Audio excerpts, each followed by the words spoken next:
Hello everybody， 欢迎来到我的视频。今天咱们做一个震撼世界的键盘外壳。那么做这个键盘外壳的第一步，首先呢，咱们挑一块实木作为原材料。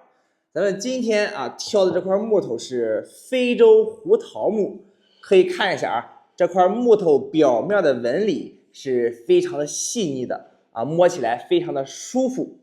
那么接下来咱们一起欣赏这块实木蜕变成一个精美的键盘外壳的过程。Let's go！